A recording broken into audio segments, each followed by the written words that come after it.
ദയാവധത്തിൽ നയം നടപ്പിലാക്കി കർണാടക സർക്കാർ. രോഗമുക്തി ഉണ്ടാകില്ല എന്നുറപ്പുള്ള രോഗികൾക്ക് ദയാവധത്തിനായി ഇനി കോടതിയെ സമീപിക്കാം. 2021 സുപ്രീം കോടതിയുടെ വിധി പ്രകാരമാണ് ഈ പുതിയ നയം കർണാടക സർക്കാർ നടപ്പാക്കുന്നത്. അരുൺ പൂപ്പറമ്പ ബംഗളൂരുവിൽ നിന്ന് ടെലിഫോണിൽ ചേരുന്നു. Arun, good morning. യഥാർത്ഥത്തിൽ ഇത് എനിക്ക് തോന്നുന്നത് ഇന്ത്യയിൽ തന്നെ നടപ്പിലാക്കുന്ന ആദ്യ സംസ്ഥാനമായി കർണാടക മാറുകയാണോ? SKN ആദ്യ സംസ്ഥാനമല്ല കർണാടക. ഇതിനു മുമ്പ് ഉത്തരാഖണ്ഡ് ഉൾപ്പെടെയുള്ള മറ്റ് ചില സംസ്ഥാനങ്ങളും ഇത്തരത്തിൽ ഈ ദയാവധവുമായി ബന്ധപ്പെട്ട നയം നടപ്പിലാക്കിയിട്ടുണ്ട്.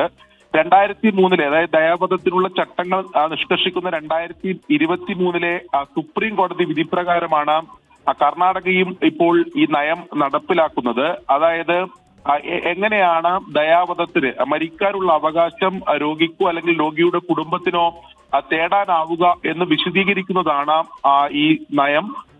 അതായത് രോഗമുക്തി ഇല്ല എന്നുറപ്പുള്ള രോഗികൾക്ക് അല്ലെങ്കിൽ രോഗിയുടെ കുടുംബത്തിന് കോടതിയെ സമീപിച്ചുകൊണ്ട് തന്നെ ദയാവധത്തിനുള്ള അനുമതി തേടാം എന്ന് ഈ ചട്ടം അല്ലെങ്കിൽ ഈ നയത്തിലൂടെ വിശദീകരിക്കുന്നുണ്ട്. അതിൽ പല ഘട്ടങ്ങളുണ്ട്. നിയമപരമായി തന്നെ ഈ സുപ്രീം കോടതി വിധി പ്രകാരമുള്ള ഘട്ടങ്ങളുണ്ട്. ഇതെല്ലാം വിശദീകരിച്ചുകൊണ്ടുള്ള ഒരു ചട്ടം അല്ലെങ്കിൽ അത്തരത്തിലാണ് കർണാടകയും ഈ നയം നടപ്പിലാക്കുന്നത്. അതിന് പല സ്റ്റെപ്പുകളുണ്ട്, പല ഘട്ടങ്ങളുണ്ട്. ആദ്യം കുടുംബമോ രോഗിയോ അതായത് ഈ രോഗി ബോധാവസ്ഥയിലാണെങ്കിൽ രോഗിയോ അല്ലെങ്കിൽ കുടുംബമോ അനുമതിക്ക് അപേക്ഷിക്കണം. അതിനുശേഷം ആദ്യഘട്ടത്തിൽ 3 ഡോക്ടർമാരുടെ ഒരു പാനൽ ഉണ്ടാക്കി അവർ റിപ്പോർട്ട് തയ്യാറാക്കണം.